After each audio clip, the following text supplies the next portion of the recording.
Welcome to episode 75 of the Headspace and Timing podcast, a show brought to you by the Change Your POV podcast network. September is National Suicide Prevention Month, and we're bringing you a short series about suicide prevention. In the first week of the series, we talked to Dr. Stacy Friedenthal about developing awareness around suicide, and in the second episode, we heard from another internationally recognized suicide expert, Dr. Sally Spencer-Thomas. Today, we'll be talking to Robert Stewart, Director of Veteran Programs at Give an Hour, about what the organization is doing to provide veterans and their families access to mental health counselors in order to impact the veteran suicide epidemic. Here's a quick look at what you'll hear in this episode, then we'll jump into the conversation. I don't want to give people an impression that, just because of the Iraq and Afghanistan conflicts, the war on terrorism, that's really kind of been the catalyst for, the awareness about veteran suicide and service member suicide. You're absolutely right when it comes to veteran suicides. Even during peacetime, in the units that I served in, we lost soldiers to suicide during peacetime. It is always a shame to lose one person, but we have to be aware of it's just not combat trauma. Welcome to the Change Your POV podcast network. You're listening to Headspace and Timing, a show dedicated to breaking down the stereotypes about veteran mental health. My name's Dwayne France, and I'm a combat veteran of both Iraq and Afghanistan. After I retired from the Army, I took on a new mission as a clinical mental health counselor for my fellow service members.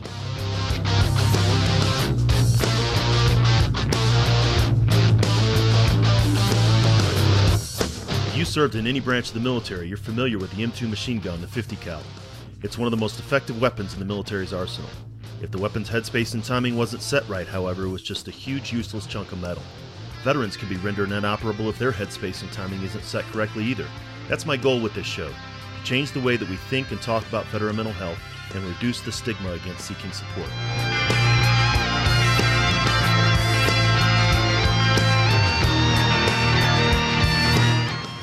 Each week, we'll talk with mental health professionals, veterans, and those who support veterans, service members, and their families. We're going to have real and honest conversations about a topic that most just don't like to talk about, veteran mental health. Let's jump into this week's conversation.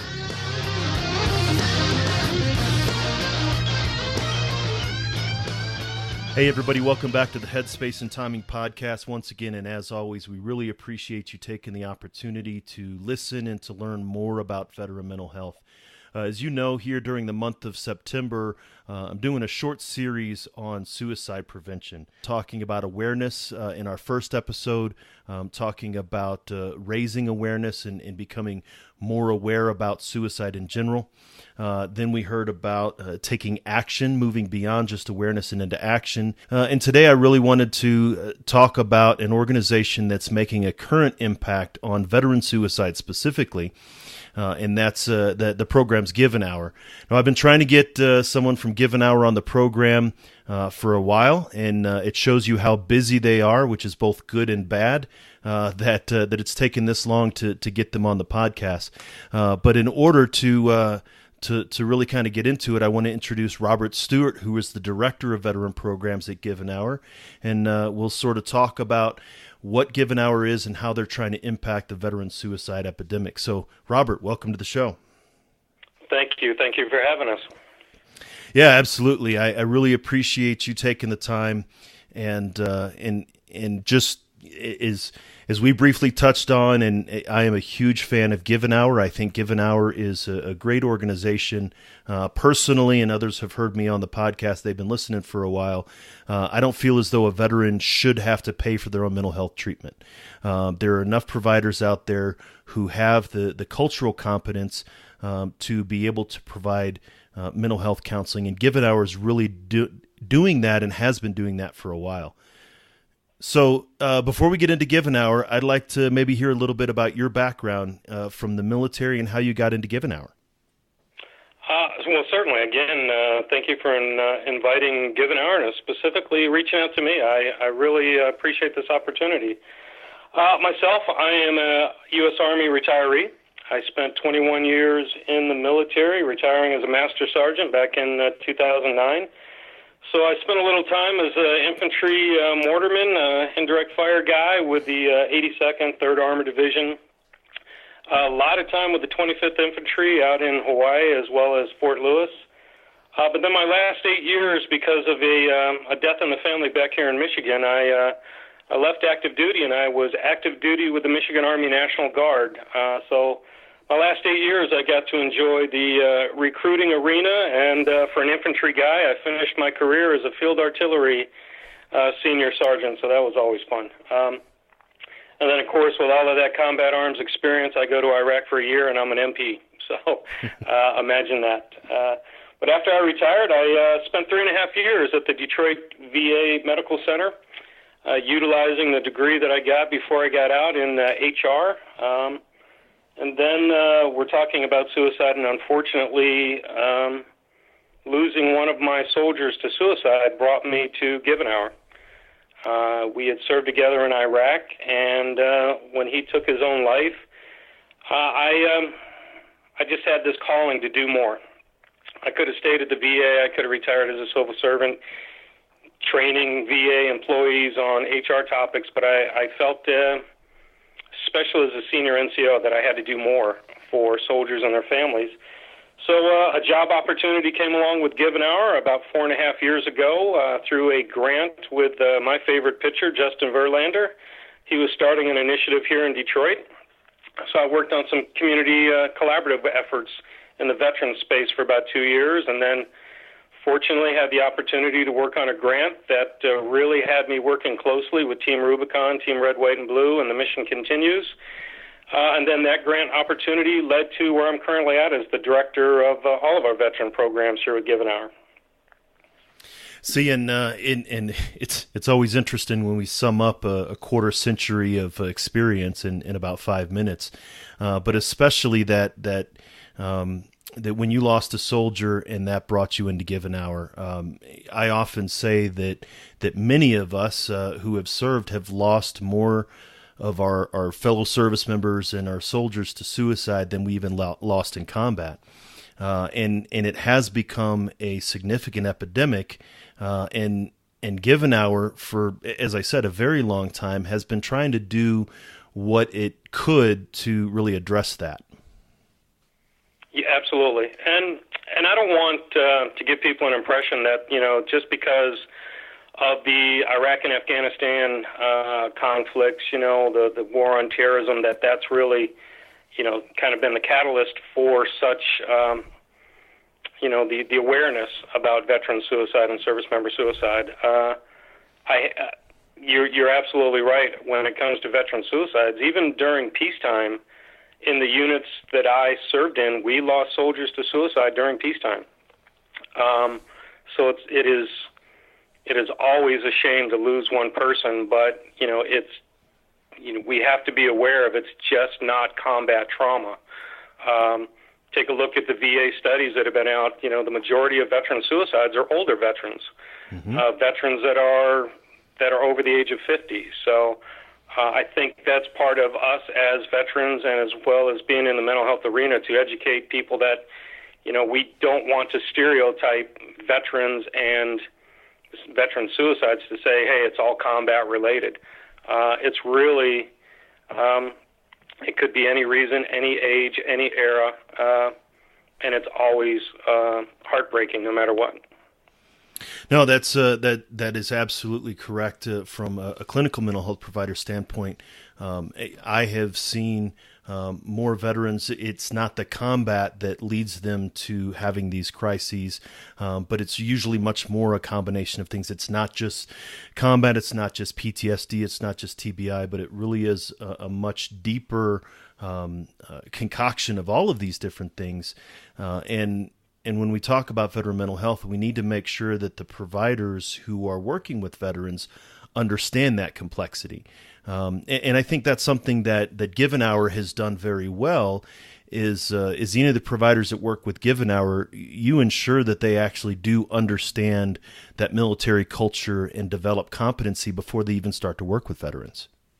Absolutely. Absolutely. We pride ourselves on exactly what you said, developing that military cultural competency. Because Givenhour is a network of volunteer mental health professionals, and they come from all areas of mental health. So it could be psychologists, psychiatrists, social workers, LPCs, licensed professional counselors, and with that, they're bringing that clinical knowledge. And the one thing that brings them to us is that desire, that passion to help veteran service members and their loved ones. But that doesn't necessarily mean they come from a military background, although we do have quite a few providers that do have a military background, either for themselves or a family member.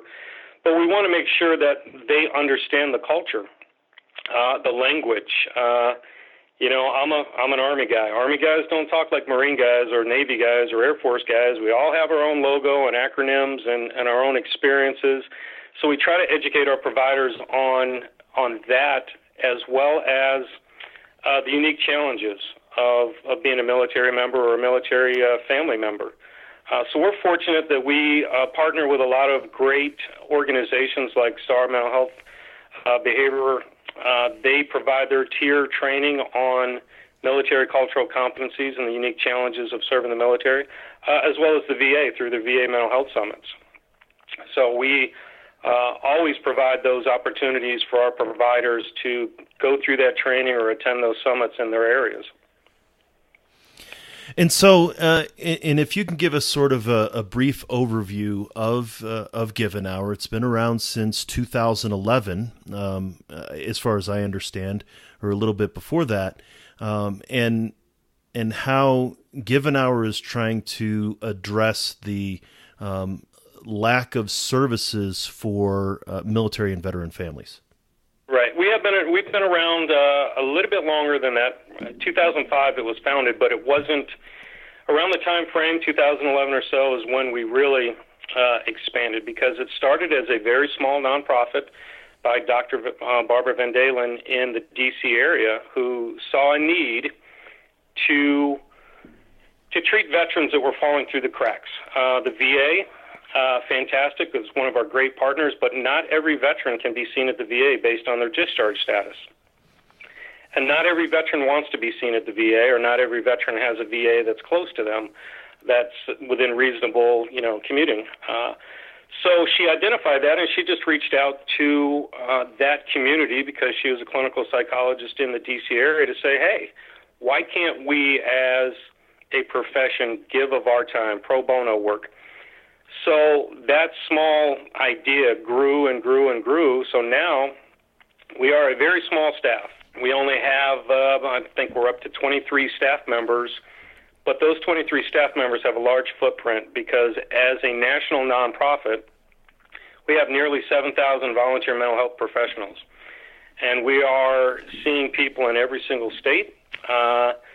We are, we're just basically out there providing free and confidential services to not just a veteran, but also their loved ones. So mom, dad, brother, sister, aunt, uncle, anybody that's been affected by that person's military service. And we don't care about discharge status. So if somebody has a bad conduct discharge, less than honorable, they're not able to be seen at the VA based on their eligibility, we don't care.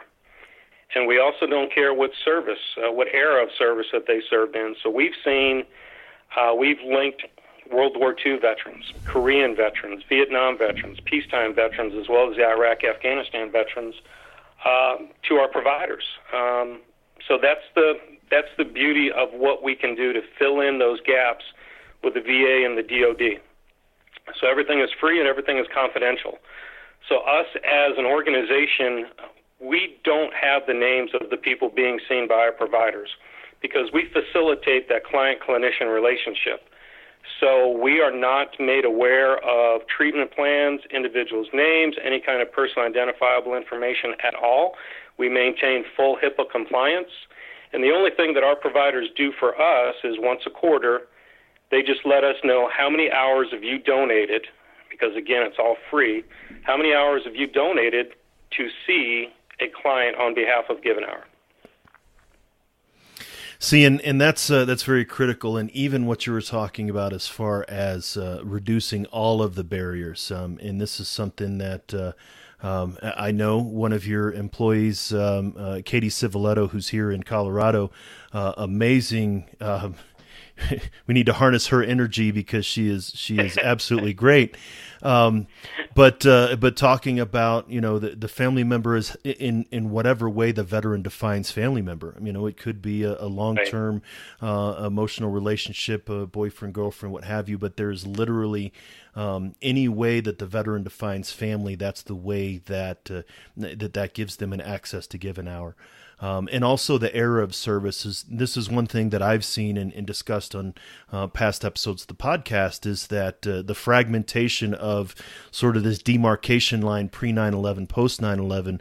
I have seen veterans in my grant funded program, as many that are in the Cold War era, or that in between time, in between the Persian Gulf War and the global war on terror, that as you identified before about losing soldiers in peacetime units, that the military is an inherently dangerous occupation. It's an inherently stressful occupation.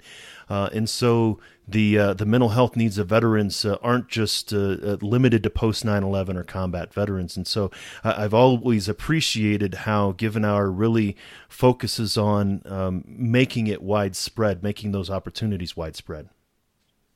Absolutely, and I'm glad that you stressed that, because I think it's important that the public is made aware. You're absolutely right. Being in the military, there's unfortunately training accidents that could be traumatic. If you witness somebody that is hurt, injured, killed, and you'd think that it's being safe, you think that but you're right. The military is inherently dangerous, no matter what you're doing. So I appreciate that. So I, as a provider, and many in the provider community, others like me, especially here in Colorado, we're focusing on providing support, and we want to help veterans. And I've had my peers who say, they're Give an Hour providers, but it still seems as though it's a challenge. As much support as you give, there's more and more support that needs to be provided. That a lot of people simply haven't heard about Give an Hour. From your point of view as a veteran, what do you think is really some of the challenges that Give an Hour has addressed and maybe overcome regarding getting that information out there? And you are absolutely correct. When I was presented with this job opportunity, even as a veteran, I did not know about Give an Hour. I'd never heard of Give an Hour. I had to do research. I talked to, clinicians in the VA. It's like, okay, this is a mental health organization. Have you ever heard of them? And the answer was no. And that's our biggest challenge is we, as a smaller nonprofit, we get grants, but those grants are specific for a purpose. So it links us with an organization, and we support that organization. We don't have the budget to go out and have a huge advertising campaign. So you brought up Katie Civiletto. This is how we get the word out, is programs like yours. It's staff members getting involved in the community. It's providers getting involved in the community, and just letting them know, hey, Give an Hour is out here. This is what we're doing. To take Detroit for an example. Well, before I started working in Detroit, Give an Hour providers, and we had close to 100 of them in the Detroit area, the year prior to me coming on board for that community collaboration, those providers had only given 125 hours donated because nobody had known about us.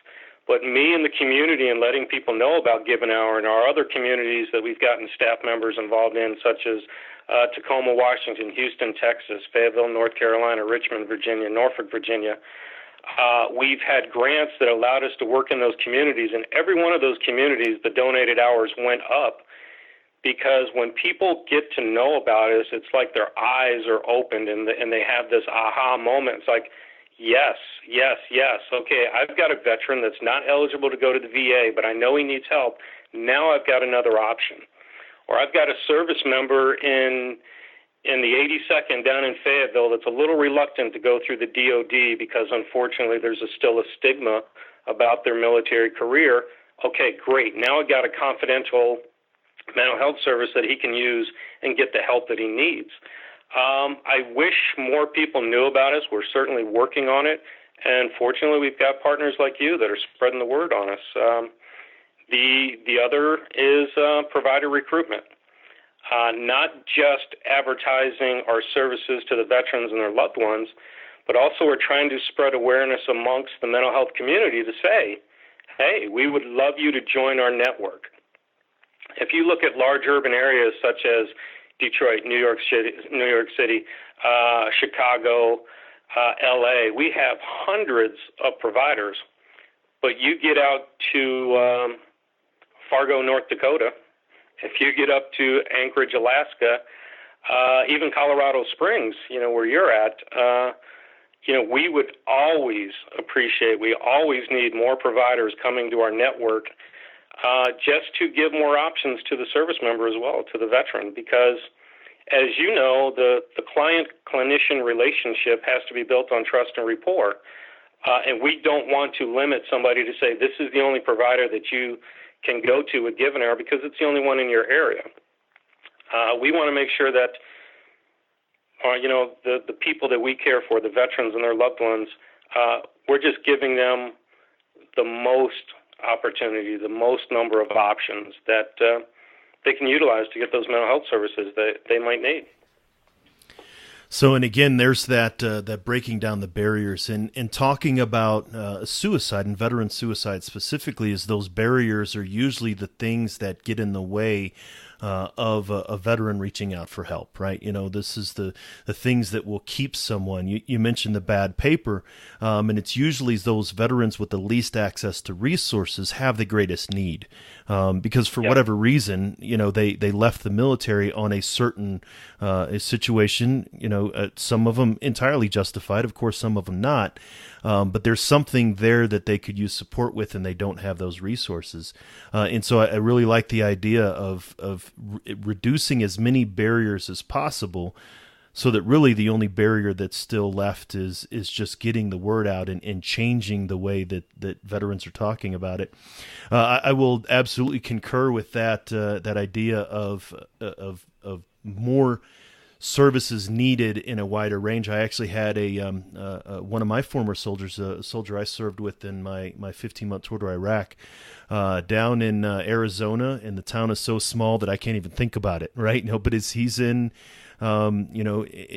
some small town down in Arizona.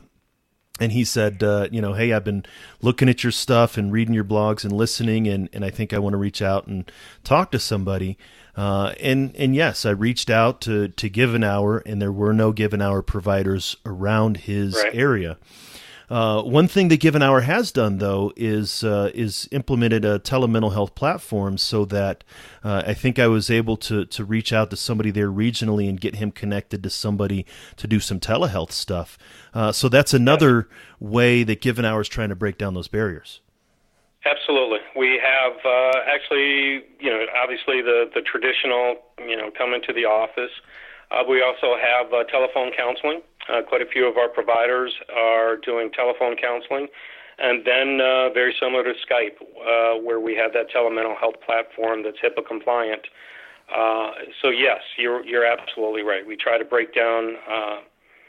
There's enough obstacles. There's enough personal obstacles in the way for somebody to reach out for services. We don't need to add more to that.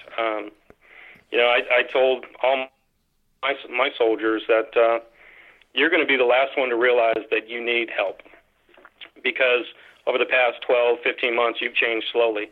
But when you go back home, your wife, your kids, your coworkers, your mom, dad, brother, sister, aunt, uncle, they're going to see a drastic change in you, because it's been an abrupt change from what they remember when you left versus when you came home. So listen to them.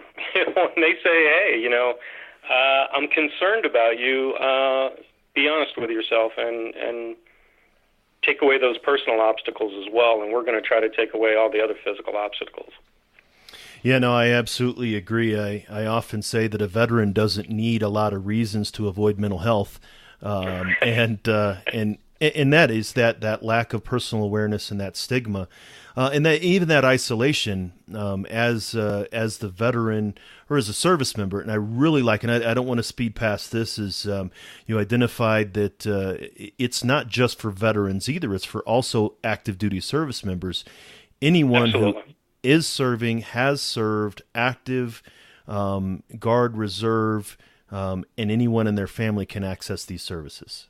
Absolutely, absolutely. And again, going beyond the immediate family, anybody, any loved one that's been affected by that service, like you said, a long-term relationship, that there might not be a legal, bond, but there's an emotional bond. And we want to make sure that anybody that's been affected by that individual service is being seen. And that brings up an excellent point, and a gap that I'm currently seeing in some of my colleagues. We've been talking about this, not my mental health colleagues, but in the veteran space in general, is we know the number of veterans, veterans and service members who die by suicide, the 20 a day number based on the most recent VA study, which honestly is off of 2015 numbers. So it's like trying to fight a battle with, intelligence that's 3 years old. But we don't know the numbers of family members who take their own lives as a result of the impact, right? So spouses and children, and that staff sergeant that comes out of the Army, or that gunnery sergeant that comes out of the Marine Corps, at least they have the VA. But unless they've retired, their spouses, their children don't have any of the resources whatsoever, which is another way that Given Hour steps in. Absolutely, and I'm glad that you're making people aware of the contagion of suicide. Which is unfortunate, because it's not just other service members that are aware of friends that have taken their own lives, but you're right, it's people that are close to them, and that is always a risk factor of having somebody close to you that has taken their own life. So I'm glad you're making people aware of that contagion factor. So a lot of what Given Hour is trying to do is obviously provide those direct services, but recently you've also transitioned, or Given Hour has transitioned into trying to change the way that the country or those communities in which Given Hour is definitely connected, to really change the way that we talk about mental health in general, not just veterans mental health specifically, but the campaign to change direction. So could you tell us a little bit about that? Absolutely. We started the campaign to change direction a couple years ago because we have been, just as you said, we've been providing services. We had a network of providers that were just basically made available, but people had to come to them. They had to search them out. They had to present themselves for those mental health services. But we kind of realized it's like, okay, we need to educate the public. So this is really not a veterans initiative. It is a public health initiative to educate the general public on the 5 signs of emotional suffering. So we try to create something that people would be familiar with, that they could say, the smiley faces that you'll see at the doctor's office. So we created some products that would let them know, okay, I'm feeling overwhelmed. I'm feeling agitated, or I'm noticing these signs in other people. So my loved one, they're just not acting like themselves. They're not feeling like themselves. They're starting to withdraw, and then they're starting to exhibit signs of poor self-care. So all of these general signs of emotional suffering, we created some products, posters, wallet cards, just so people could be aware of them. And then from there, if they recognize one of these signs, then we're trying to educate them to reach out. So you recognize a sign. We also want to develop your capacity to be able to say, hey, I've noticed this. You're not acting like your typical outgoing self. You're a little bit withdrawn. Is there something going on? Can we talk? So basically to show that compassion and to let them know, I care about you, I love you, I'm concerned about you, And then from there, we are hoping that that conversation leads to, you know what, maybe you're right. Maybe I do need to see somebody. Oh, by the way, if you can't go to the VA, if you can't go through DOD, or if you don't have insurance, or you don't want to go through that traditional route, we also have Give an Hour that gives free and confidential services to you and your family. So that's why it was more of a public health, because everybody needs to be aware of mental health. Everybody has mental health, whether it's good or bad. If you're in a good mood, and you're always in a good mood, and you're always an upbeat, outgoing person, that's still your mental health. That's just where you're at with your mental health. Everybody has mental health. It shouldn't be hidden. If you have a broken arm with a cast, everybody can see that you have a broken arm. What we're trying to do through the campaign to change direction is to destigmatize mental health, because there's always this negative connotation. When somebody says mental health, they always go to the negative. Oh, wow, they've got something wrong. If they're a veteran, well, if they're a veteran, I know they got PTSD because they're a veteran. That's the only thing, veterans can get is PTSD, because people just aren't educated on mental health generally. And then from the campaign to change directions, 5 signs of emotional suffering, we also created the healthy habits, the 5 healthy habits. So again, it's a public health initiative just to let people know, are you taking care of yourself? Are you maintaining healthy connections and healthy relationships? And just basically bringing it to their attention that your self-care is equally important. Over the last couple of years, we've been able to partner with I think the first year we started with 50 partners. Now we're up to hundreds of partners. Our Twitter is active with Twitter chats with partners, so we will find a topic, we will invite people in, so we're trying to get the social media engagement through the campaign to change direction, as well as last year we had our first Global Mental Health Summit.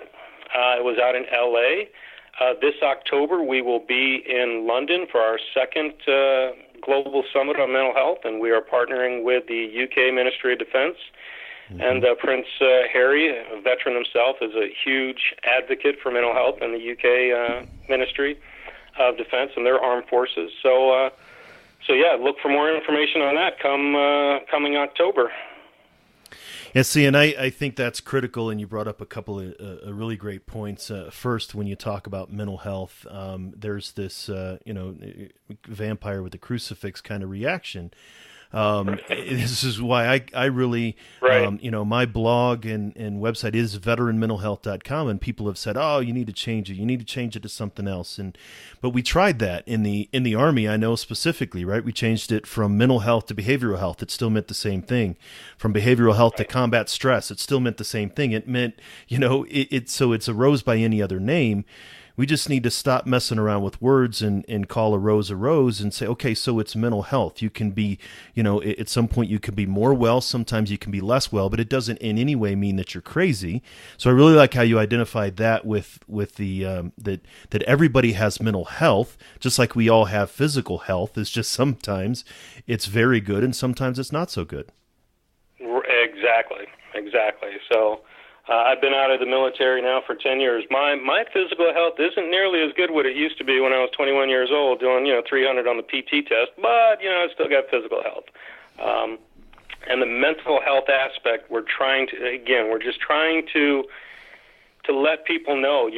I love your vampire with the, your analogy there, because yes, it should not be a negative connotation. Why can't there be positive mental health, and why can't we promote positive mental health? The healthy habits. What makes me have healthy mental health? What makes me have positive mental health? It doesn't have to be negative. And it doesn't necessarily have to be clinical mental health counseling either. This is something that I often come up against. And you said, yes, if more of these signs and you're a little bit low, we do have Give an Hour, and we can have clinicians over here. But that's only one aspect. Not everybody needs to be in therapy, right. And even then it's not all Freud on the couch and talking about your mother. But it's just saying that you can actually perform, and we're talking about veterans here, service members, you can perform preventive maintenance so you don't get to the point where there's a crisis. or if you're, just like you go to a physical therapist for a period of time to work out some kinks in your back, you can go to a mental health counselor to get through a rough patch in your life, but it doesn't mean you have to be there for the next 15 years. And so And I really like this is the thing about veteran suicide, specifically in suicide in general. The likelihood increases when you have this isolation and you don't address these problems. And we are very fortunate that our profile has allowed us to work with some fantastic partners.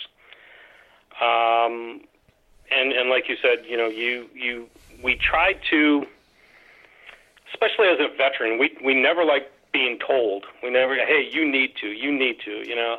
So what we try to do is connect our providers with some of our partner organizations. The biggest advantage is it allows our providers to also become more educated on the veteran space. Lets them interact with them in a non-clinician role. So as an equal member of Team Red, White, and Blue, Team Rubicon, the mission continues. So those three organizations specifically, we've really tried our best at linking our providers with them to become members in those organizations because, number one, they're great organizations, but then it also allows them to become more educated on the veteran space, to engage with veterans, but it also gives those organizations another resource because we've also been fortunate to provide wellness managers for Team Rubicon. So in their wellness program, 90% of them in that wellness program as clinicians that really look at the post-deployment mental health of their members. Fortunately, they're given our providers. We have mental health advisors working with regional leadership for Team Red, White, and Blue.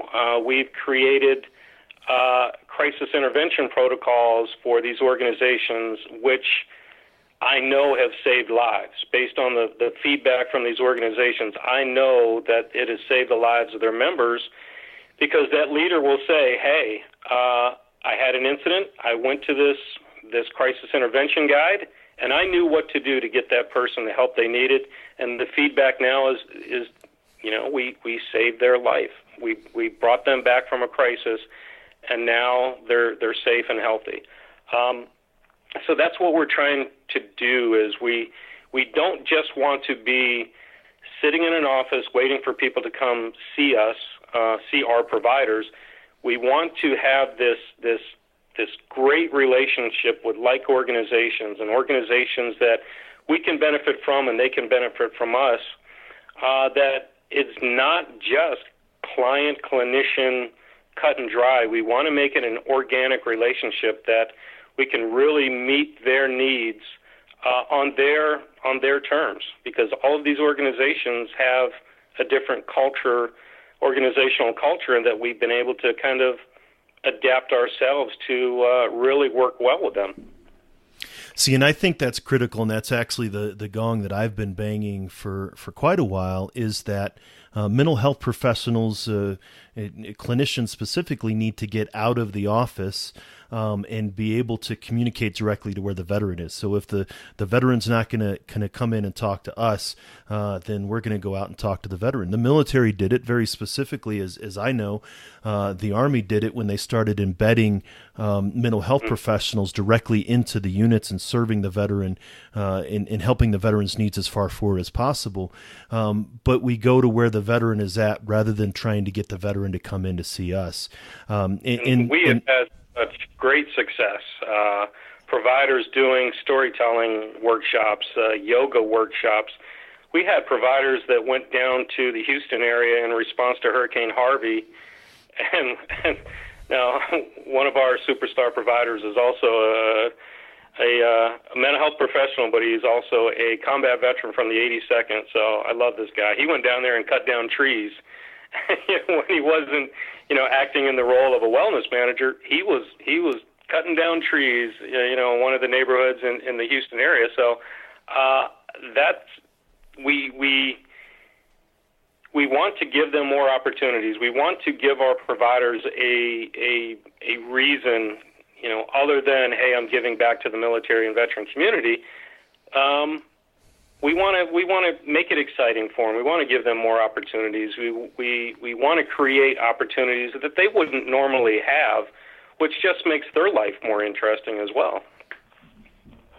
Right, and being connected to these, and whether the new age VSOs, but each of them, like you said, they have a separate culture and a special mission. Team Rubicon, obviously disaster relief, and Team RWB as far as the physical health through exercise and community. Mission continues through that community involvement. But all of them, or the majority of each of them, are veterans that also come with their own needs and mental health needs. Like you, I've had conversations with local representatives here in Colorado of Team Rubicon, and they said, yeah, we can help when somebody's cutting down a tree with a chainsaw. But if they're still dealing with what happened back in Bakuba, that's a little bit outside of our realm. So it's great to hear that the Given Hour is trying to bridge that gap. And really trying to, and this is a different way of breaking down the barriers, not breaking down the barriers to individual accessing mental health, but making mental health more accessible to where the individuals are at. Absolutely. And so in looking at the suicide prevention aspect, and September being Suicide Prevention Month, and as we're in this series looking at suicide prevention, how has Given Hour addressed this veteran suicide epidemic, or how has it impacted, or what kind of feedback have you gotten around that? Well, we as an organization, based on the way that we are set up and our network of professional mental health professionals, we cannot serve as a crisis intervention organization. It would take too long, and we're not that responsive to a crisis as, say, the VA crisis line is, or the DoD Suicide Prevention Office. What we've done is we've partnered with these crisis intervention resources, and we promote that. So anytime you'll see us out there at an event, like when I go to an event, fortunately I used to work for the VA, so I can go in there and get all kinds of material still, but we have the VA crisis line information. In any of our products, we are always constantly promoting that.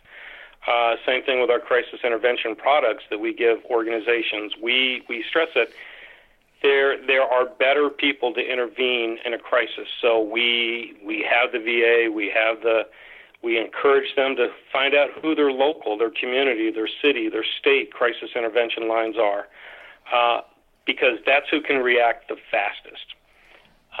So when it comes to suicide prevention, what we excel at is promoting the education. We are all about the prevention through our campaign to change direction of educating the community on what to look for just generally in mental health, and trying to develop that capability for people to reach out and say, hey, I'm here. What can I help you with? What can I do for you? What resources can I help you find, just to create that connection? And then we have the ability to link them with the crisis intervention. And then we also have a partnership with a memorandum of understanding with the Army Reserve as well as the National Guard, where we do postvention. So if, unfortunately, there is an attempt or a success for suicide, our providers are then able to help that individual, because then we are being able to make that connection with that individual or that individual's surviving family. Again, it's mostly for our efforts are linking people with the education and the crisis intervention resources. And then, unfortunately, we would be able to do the postvention. Fortunately, fortunately, there's not much of that, but we are there for it. So, and that's, again, one thing that, I don't care if I sound like a Given Hour fanboy, but it's really, really great in that you're not promoting one specific avenue. I mean, that's really what Given Hour is about, is let's provide a wide range of resources and let the veteran choose what works best for them. on your website with your helplines, it's not just the VA crisis line, but it's also Vets for Warriors, an amazing organization out of New Jersey that's providing support, veteran to veteran support, the crisis text line. So it's not just you're not just promoting one particular aspect, you're promoting a wide range and trying to collaborate and gather all of these different information so that, in very much in this veterans community, we're talking about no wrong door, and there still seems to be a lot of wrong doors when we're trying to make no wrong doors. But it really seems like Givenhour is trying to, again, repetitive here, but break down those barriers. Yes, we definitely have a big tent philosophy, because you're absolutely right. Not one organization can solve everybody's problems. They can't meet every single need. So that is definitely our philosophy, where we want to partner with like organizations. We've had fantastic partnerships with United Health. We've had fantastic partnerships with Elizabeth Dole, University of Phoenix, to educate their student, staff, and alumni on our services, Non-Commissioned Officers Association. So really, even organizations you wouldn't think would have a relationship with us, there can be a relationship because, again, everybody has mental health. And if you are interacting with veterans, there will be an opportunity to observe and talk about mental health. And we just want to make sure that we are available. No, I think that's great, and I have been and will continue to promote Givenhour. Unfortunately, as Katie often reminds me, I'm not a Givenhour provider myself because I find myself, I don't have extra hours to hand out. But know what you should do is you should sign up as a Givenhour provider, and every time you go on a podcast and talk about Givenhour, hey, I will accept that as a donated hour. Well, I will tell you, actually, another way in which I use Givenhour, which probably is, I haven't had a conversation either with Aaron Timmermans or Katie about this, but I have a lot of veterans who are emerging into the clinical mental health space that can't find supervisors that also understand veteran mental health. This is one of the things is like I have after my military service. I wasn't a mental health provider when I was in the military. And so when I have a veteran who's an LCSW or a social work or a professional counselor or a marriage and family therapist, and they reach out to me and ask, hey, how can I find a supervisor in my area?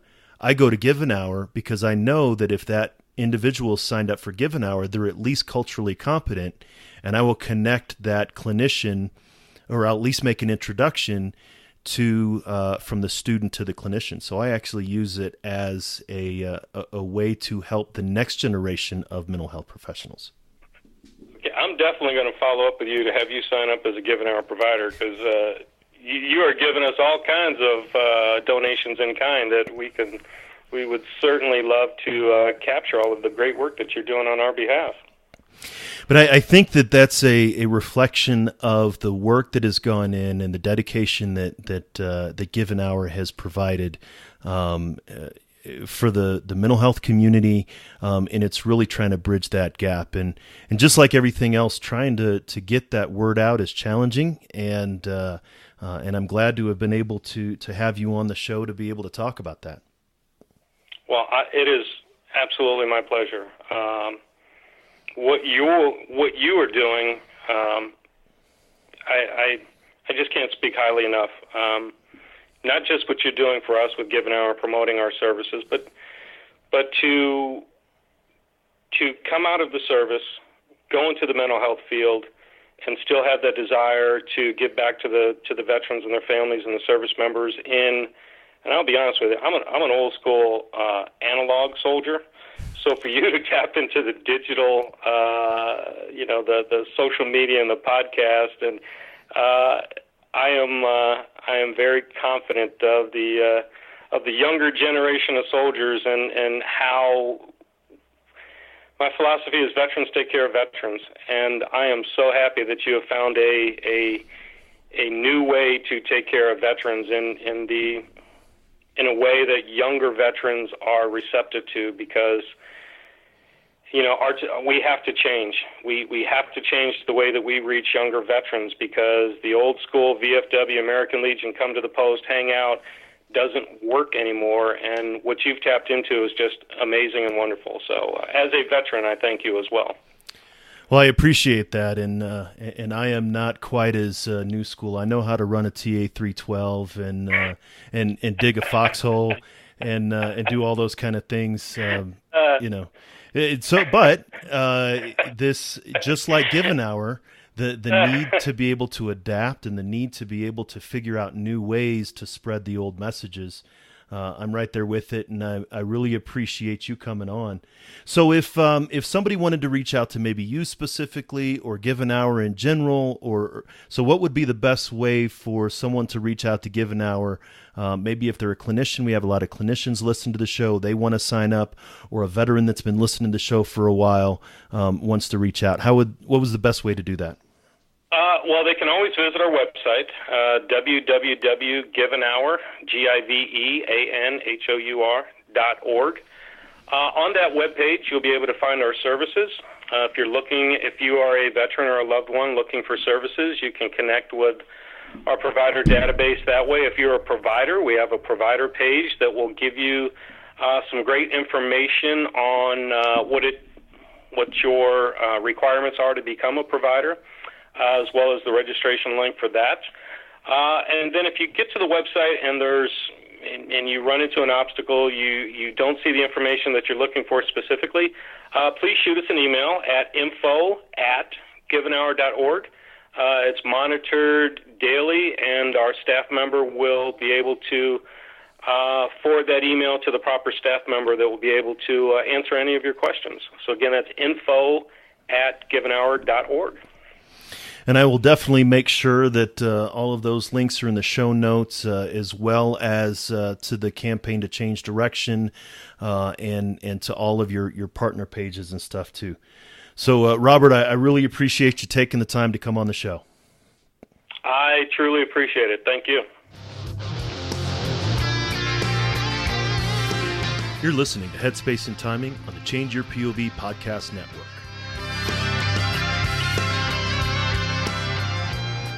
Another great conversation about someone who is impacted about suicide in their own life and decided to take action to do something about it. Given Hour, as you no doubt heard, is an organization that I am fully in support of. Those who served and those who care for them should have access to mental health professionals who understand their unique experiences and can help them out through a rough spot. Given Hour does exactly that. If you're a veteran or care for one in any way, then check out their programs. You can find a mental health professional by going to their website, givenhour.org. The other thing they're trying to do on a national scale is change the way that we talk about mental health in general, not just veteran mental health. Their efforts to elevate the conversation can be found at changedirection.org, and it's a great way to start a conversation about mental health and wellness. That's what we're trying to do on the Headspace and Timing website, bring you as much information as we can in whatever way that we can. You can now get the latest blog posts and podcasts delivered to Facebook Messenger, which will make it easier for you to listen, learn, and share with those you care about. Stop what you're doing right now and head over to veteranmentalhealth.com. In the middle of the image, you'll see a great big orange button. Click that and let me do the rest. It's that simple. As I mentioned, this is the third episode in a series of 4 that will be focusing on suicide prevention. This week, we talked about how Given Hour is making a difference in suicide prevention and general mental health awareness. Next week, we'll be talking to Objective Zero, an innovative new way to connect those who care with those that need help. Make sure you subscribe so you don't miss it, and until then, stay focused and be well. I'd like to thank the Change Your POV Podcast Network for hosting this show and highlighting the critical importance of veteran mental health. We want to hear from you. You can reach out to me via email at dwayne@veteranmentalhealth.com. You can find me at Twitter at @TheCounselingVet, or head on over to Facebook and look for the Change Your POV Squad. You can find the show notes for this episode and all the episodes by going to veteranmentalhealth.com or changeyourpov.com. Sign up for updates on either or both so you don't miss another episode. While you're at it, check out the other great shows on the Change Your POV Podcast Network. The show about remembering our military history and reviving our warrior spirit, Changing Hearts and Minds. the show about outdoor activities that us veterans love so much, Neophyte in the Woods, the show that helps us get going at the beginning of the week, Motivation Monday, and Attack Fridays, the show that brings you actionable tips, tricks, and coachable knowledge to help you make the best of your transition. While you're checking out the other shows, drop us a review in iTunes or whatever podcast platform you're listening to. The reviews really help spread the word about what we're doing. If you're looking for the total package for all the information you need to live the life you want after leaving the military, you found it. If you know of a buddy who's looking for the same info, share it with them so they can find it too. I want to thank Doc Todd for his permission to use his track, Not Alone, from his amazing album, Combat Medicine. Doc Todd is somebody who's trying to bring veteran mental health out of the darkness and into the light, and you can get the album by going to therealdoctodd.com. Check it out, because remember, veterans, you're not alone. Ever.